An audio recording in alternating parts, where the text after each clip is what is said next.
Oi pessoal, tudo bem? Aqui é o professor Renan Mesquita. Vamos conversar aqui um pouco sobre filosofia, aquela ficha que a gente já havia conversado sobre história da filosofia. Vou começar agora uma série de vídeos, eu não sei se o conteúdo cabe em 2 ou 3 vídeos, mas vamos falar aqui de filosofia moderna e contemporânea. Lembrando que quando a gente estuda a história da filosofia segue os períodos da história. Então a gente tem antiga, medieval, moderna e contemporânea.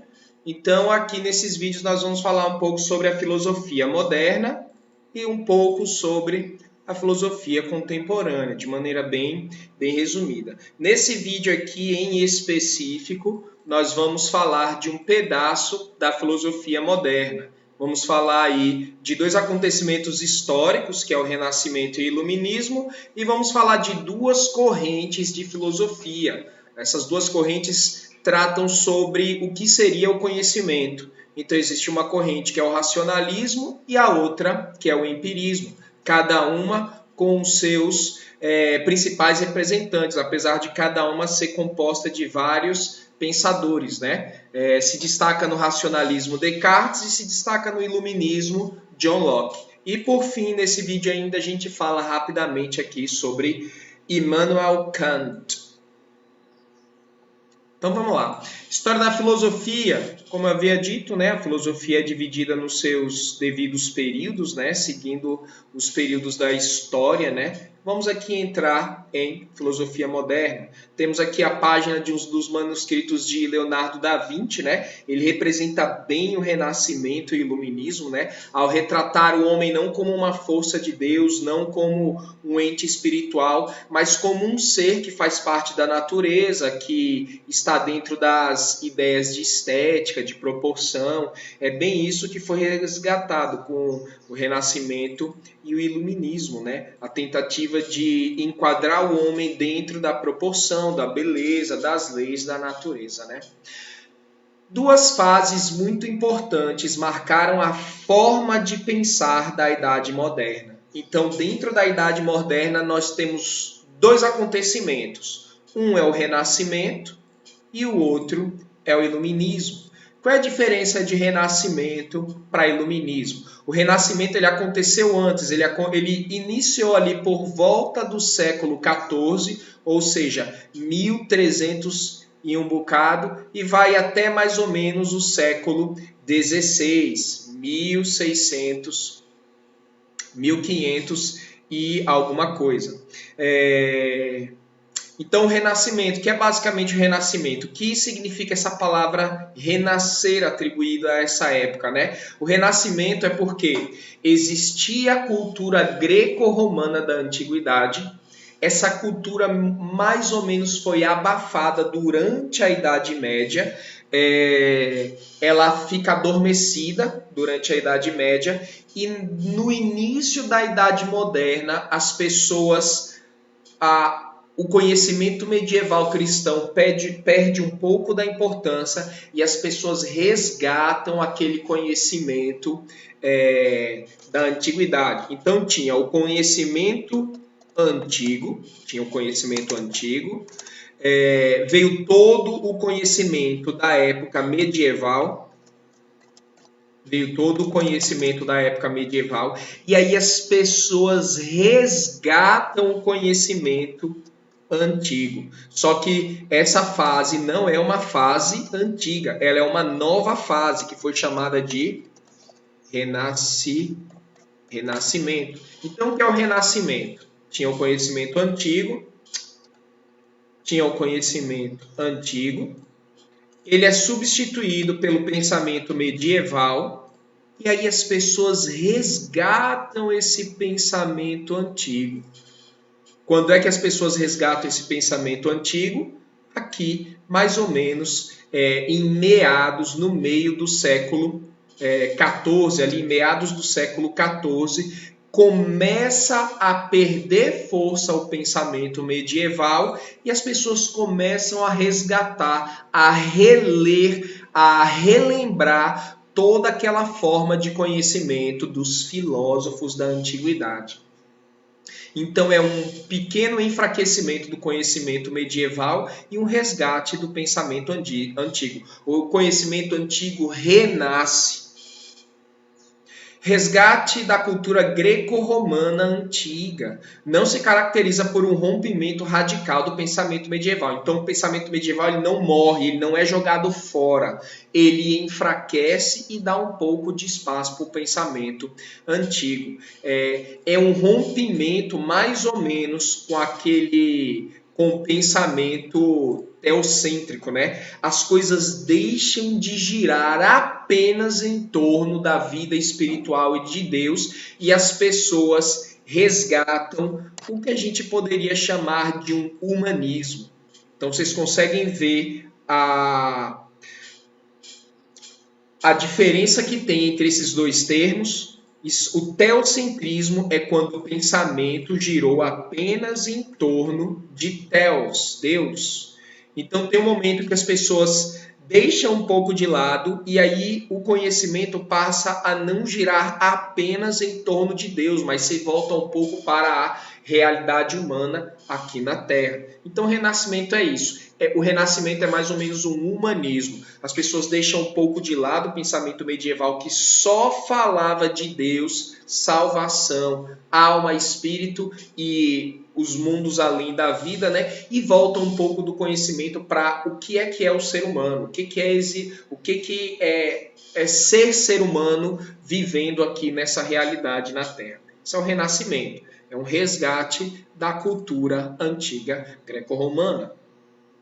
A partir ali do século XVIII, 1700 e pouco, começa um novo movimento, que é o iluminismo. O que é o iluminismo? O iluminismo essa palavra iluminismo vem de quê? Vem de luz. Luz do quê? Luz da razão humana. As pessoas começam a ver a razão humana como uma luz que pode iluminar e que pode trazer o progresso, pode trazer boas coisas. O iluminismo foi uma época que as pessoas acreditavam e davam muito crédito, uma grande fé que a razão humana poderia promover uma vida melhor aqui na Terra, né? Foi o surgimento das ciências, grandes descobertas tecnológicas, isso tudo começou a trazer um florescimento, né? Desse novo aspecto da vida, né?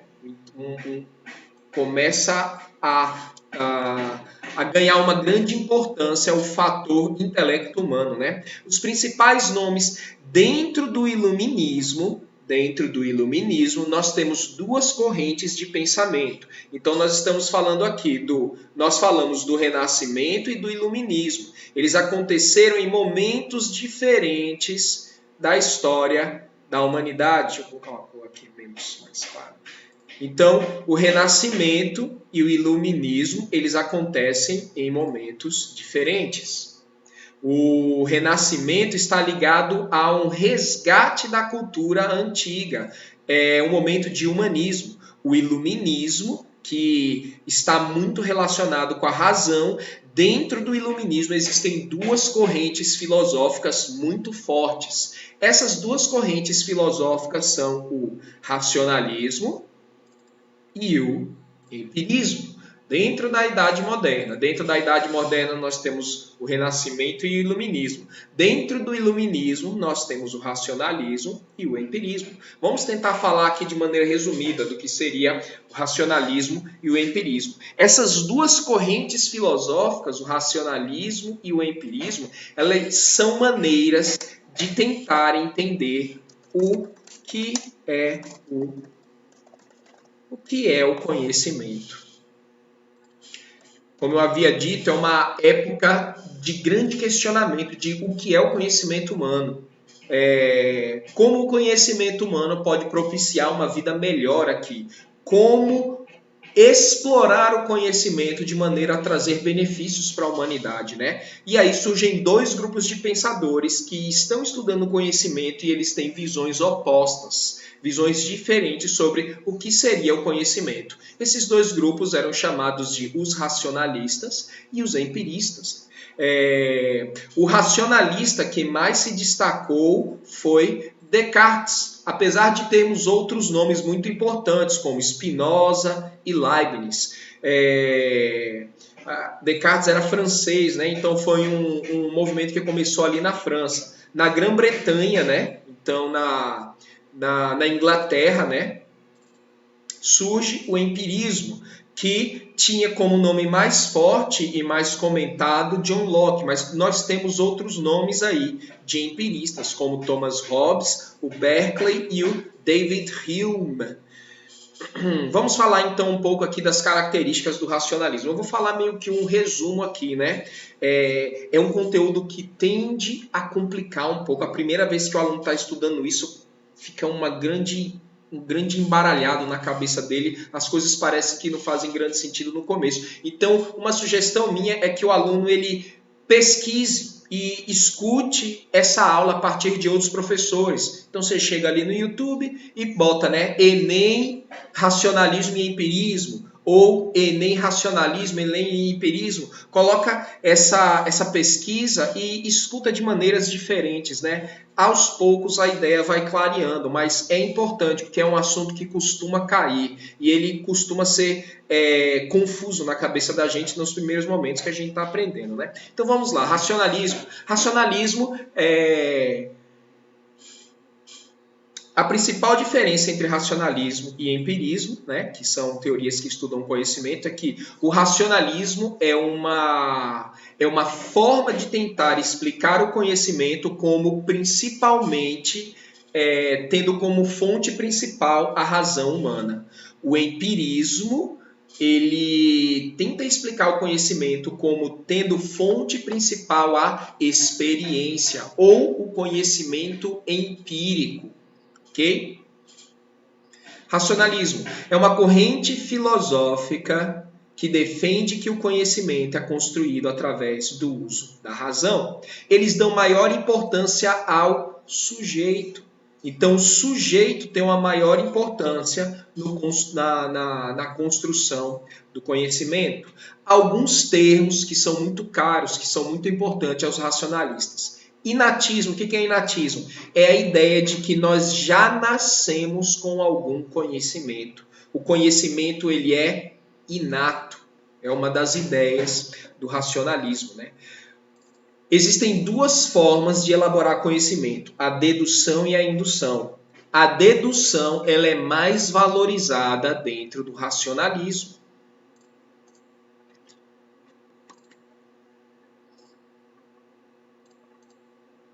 Um dos exemplos de conhecimento dedutivo é essa fórmula aqui. Todo homem é mortal, Sócrates é homem. Se todos os homens são mortais, e Sócrates é homem, então necessariamente Sócrates tem que ser um mortal. Então, mesmo que eu não soubesse dessa resposta, a resposta já está aqui dentro. Quando eu descubro a resposta, ela é apenas um desdobramento do que já tem aqui dentro. O nome desse tipo de raciocínio é um raciocínio dedutivo. O que é o conhecimento racional? Basicamente, o conhecimento racional é um conhecimento de processo de informação. Ele é um conhecimento que está mais ligado às áreas da matemática e da lógica. O que é a dúvida metódica? A dúvida metódica é um método criado por Descartes de questionar e pôr em dúvida tudo o que ele conhece, toda a forma de conhecimento, de forma a poder encontrar um conhecimento que seja não questionável. Descartes ele dizia assim, o conhecimento empírico, ou conhecimento que vem através dos sentidos, ele é incerto. Tanto que muitas vezes nós nos enganamos, nós entramos em erro, nós nos iludimos. Se eu colocar em dúvida tudo que eu conheço, será que se eu começar a questionar tudo que eu conheço, uma hora eu vou chegar a um conhecimento que seja não questionável? Dentro das elucubrações, dentro dos questionamentos, dentro dos raciocínios, Descartes acreditava que sim, que se eu utilizasse a dúvida metódica, ou seja, se eu colocasse em dúvida tudo que eu conheço, tem uma hora que eu chegaria a um conhecimento que seria inquestionável. Foi no meio desses questionamentos que Descartes chegou a essa frase. Não sei se vocês já escutaram essa frase. Essa frase penso, logo existo. Essa frase é de Descartes. Ela é uma das deduções que Descartes alcança quando ele está colocando em prática a dúvida metódica. O que é a dúvida metódica de Descartes? É colocar em dúvida tudo que me chega através dos sentidos, de maneira tal que eu possa chegar num conhecimento que seja não questionável, que possa servir de base para todos os outros conhecimentos. Isso é a dúvida metódica.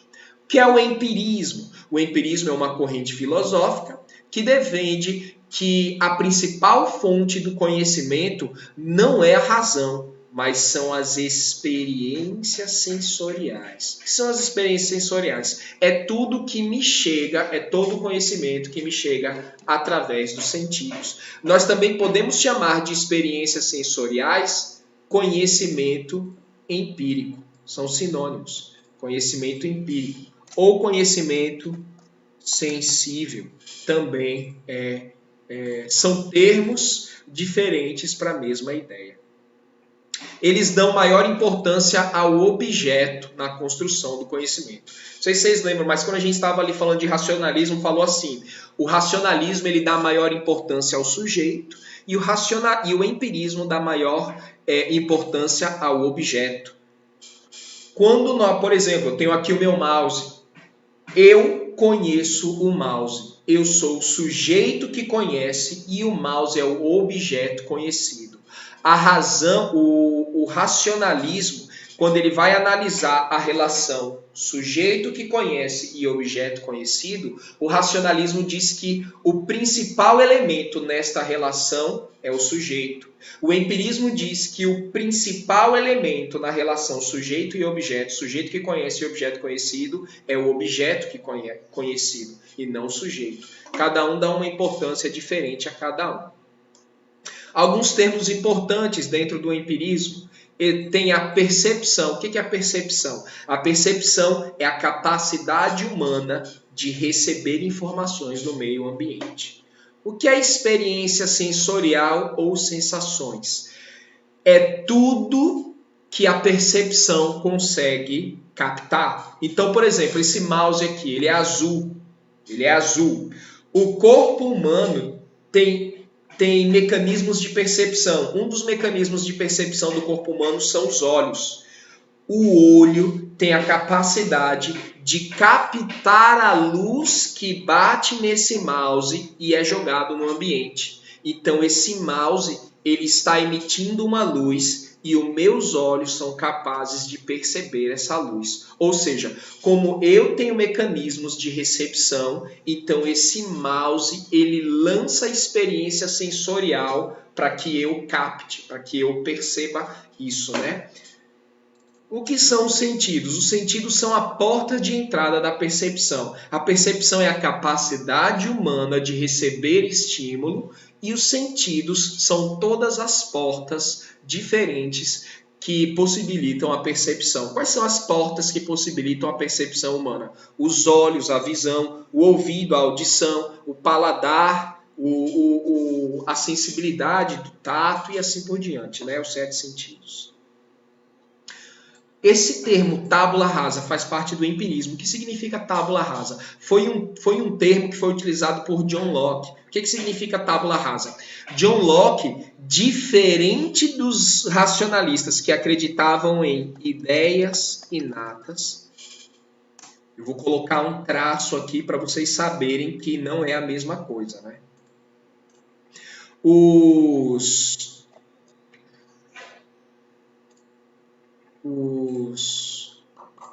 Os racionalistas, eles acreditam em ideias inatas. Eles acreditam que o ser humano já nasce com algumas ideias dentro da cabeça.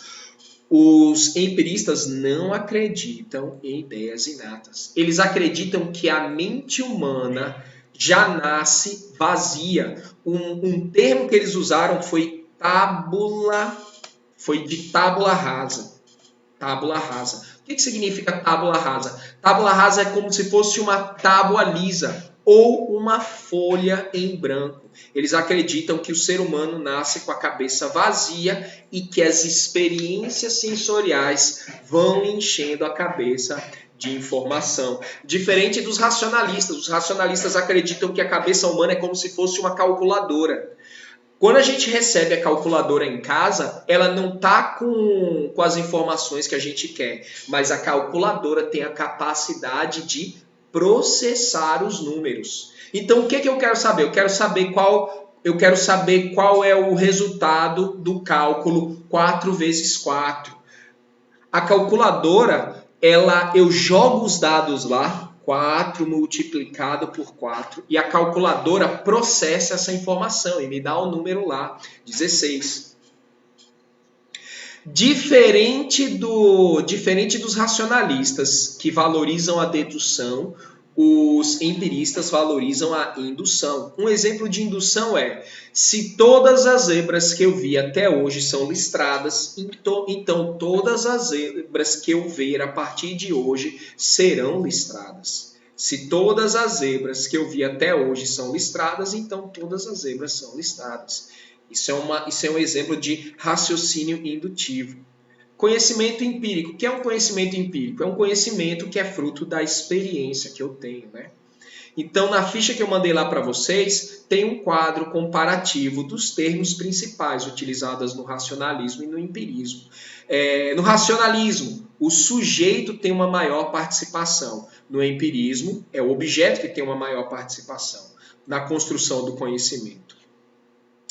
Para os racionalistas, o conhecimento é fruto do uso da razão. Para os empiristas, o conhecimento é fruto das experiências sensoriais. Para os racionalistas, o conhecimento... Deixa eu colocar aqui o conhecimento é racional para os racionalistas e para os empiristas o conhecimento é algo empírico. Para os racionalistas existem ideias inatas. Para os racionalistas, a mente nasce vazia, a mente é uma tábula rasa. Para os racionalistas, o modelo perfeito de conhecimento é a matemática e a lógica. Para os empiristas, o modelo perfeito de conhecimento são as ciências naturais. Quais são as ciências naturais? A física, a química, a biologia. Para os racionalistas, a forma perfeita de elaborar conhecimento novo é a dedução. Para os empiristas, a forma perfeita de elaborar conhecimento novo é a indução. A dedução não precisa da experiência para concluir algo. A indução precisa da experiência para concluir algo novo. Como a dedução não precisa de contato com a experiência para produzir conhecimento novo, então é um conhecimento que é denominado como conhecimento a priori. Como a experiência precisa de contato, como a indução precisa de contato com a experiência, eu só sei depois que eu tive contato com a experiência, então as pessoas denominam este conhecimento de conhecimento a posteriori. O grande representante da corrente racionalista é René Descartes, e o grande representante da corrente empirista é John Locke. Beleza, pessoal? Leiam, releiam, que com o tempo esse conhecimento vai ficando mais simples na cabecinha de vocês. Isso daí é um quadro, uma pintura de Immanuel Kant. Vamos falar aqui rapidamente agora de Kant. Vamos fazer apenas um resumo aqui da importância de Kant para esse estudo dentro da ideia de racionalistas e empiristas. Qual foi a importância de Kant? Kant ele escreve um livro e ele faz vários tratados, ele tenta unir a ideia de racionalistas e empiristas. Então existia uma briga entre os racionalistas e empiristas. Os racionalistas diziam, o conhecimento empírico engana, então nós devemos caminhar apenas pelo conhecimento racional. A mente funciona a partir de conhecimento racional. Os empiristas diziam, o conhecimento racional ele tem pouca importância, ele é secundário. O que possibilita o conhecimento da ciência realmente é o contato contato que nós temos com a experiência, através de experimentos, de testes. E aí eles brigavam. Immanuel Kant ele veio lá e falou, os dois estão parcialmente certos e os dois estão parcialmente errados. Para Kant, o que o racionalista dizia? O conhecimento inicia-se na razão e termina na razão. Para os empiristas, o conhecimento inicia-se na experiência e termina na experiência. O que foi que Kant disse? Kant ele acreditava que o conhecimento inicia-se na experiência. Então, o primeiro contato que o ser humano tem é com a experiência, ou seja, Kant ele não acreditava muito nas ideias inatas. O conhecimento, o primeiro contato que o ser humano tem com o conhecimento é através da sensibilidade, da percepção, mas acumulando o conhecimento que o homem tem através da experiência é através dos processos de raciocínio que o humano produz conhecimento. Então, para Kant, Kant escreveu um livro extremamente complicado, muito denso, extremamente rico, conhecido como A Crítica da Razão Pura, que ele tenta explicar como acontece esse conhecimento, como o homem, através da experiência, acumula dados e, através dos dados da razão, ele constrói o conhecimento. Então, para Kant, ele construiu uma teoria na qual ele consegue explicar como o conhecimento inicia-se na experiência, mas é a razão que elabora conhecimento novo. Então, Kant, através dos seus estudos, ele meio que harmonizou a briga que existia entre empiristas e racionalistas. Então, falamos aqui, empiristas, racionalistas e Kant, todos pensadores que estão dentro do período da filosofia moderna, dentro da modernidade. É isso? Pessoal, tomara que eu tenha conseguido fazer isso ficar mais ou menos simples. É um estudo que realmente é meio complicado de início. Eu espero que vocês consigam tirar a dúvida de vocês mais tarde, lendo a ficha e vendo o vídeo aí mais de uma vez. Até a próxima.